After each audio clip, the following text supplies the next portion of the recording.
So, if you look at Russia and China on the world stage right now, you see this, absolute unchecked power.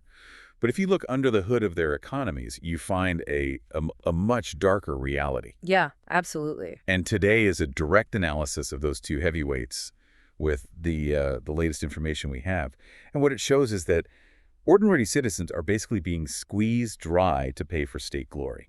Right. I mean, both nations are projecting this massive headline strength, like military might and geopolitical leverage, but beneath that, they're suffering from severe underlying rot. We're essentially watching a slow-motion squeeze on the people actually living there. Exactly. Like, if we look at the Bank of Russia's recent July 2026 figures, they are just staggering. I mean, they just cut interest rates to 14%, but they slashed their 2026 GDP growth forecast to a stagnant, 0 to 1%. While inflation is just running wild at nearly 6%. Yeah. Normally, a central bank cuts rates to stimulate a sluggish economy, but they're cutting rates to a still massive 14% while inflation is at 6. So they are completely trapped. Trapped between, suffocating civilian businesses. Exactly, suffocating them with high borrowing costs and on the other hand, letting the cost of living completely spiral out of control because the defense industry is vacuuming up all the workers with high wages and it's leaving the rest of the economy entirely starved. It's like a car redlining in first gear. Mm-hmm.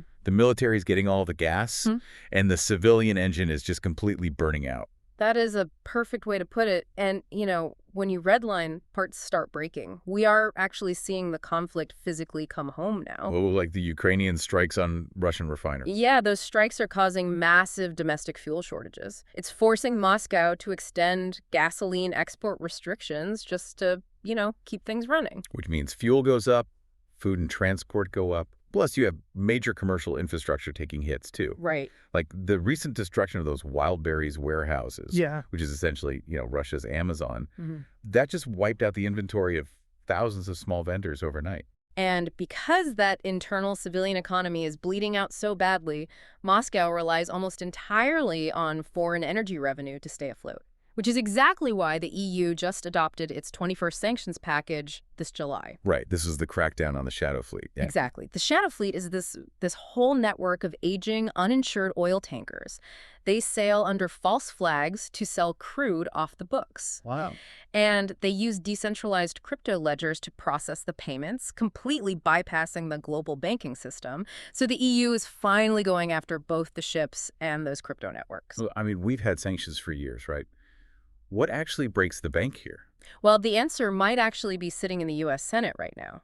The pending Lindsey Graham Act of 2026 threatens massive 100% tariffs on any country purchasing Russian energy. Oh, wow. So that puts unprecedented pressure on major buyers. Huge pressure. And the biggest buyer right in the crosshairs there is China, which is interesting because China's economy mirrors this exact same dynamic, state glory at the expense of its own people. Yeah, it really does. I mean, Beijing boasts, 4 to 5% GDP growth, driven heavily by advanced tech and electric vehicles. But beneath all that, their property sector is completely broken. Which is just devastating because China lacks a robust stock market for everyday citizens, right? Nearly 70% of household wealth is locked up in real estate. That's insane. It is. So when years of developer debt catch up and unfinished housing projects stall out, you see generational savings just vanish overnight. The state directs all its resources into advanced manufacturing for export, while the domestic household is just left to wither. Wait, hang on. If you're describing an absolute collapse in Chinese family wealth, how on earth is Beijing still claiming 5% GDP growth? I mean, that math doesn't add up at all. Well, you really have to look past the official statistics. The state-controlled numbers might capture real manufacturing activity, sure, but independent analysts are forced to rely on alternative data. Things like electricity consumption, external trade data, corporate earnings. They have to do this because the state stats deliberately hide incredibly weak household sentiment. Yeah, and you really see that sentiment in the job market for young Chinese workers right now. It is so dismal. Stagnant wages, no opportunities in white-collar sectors.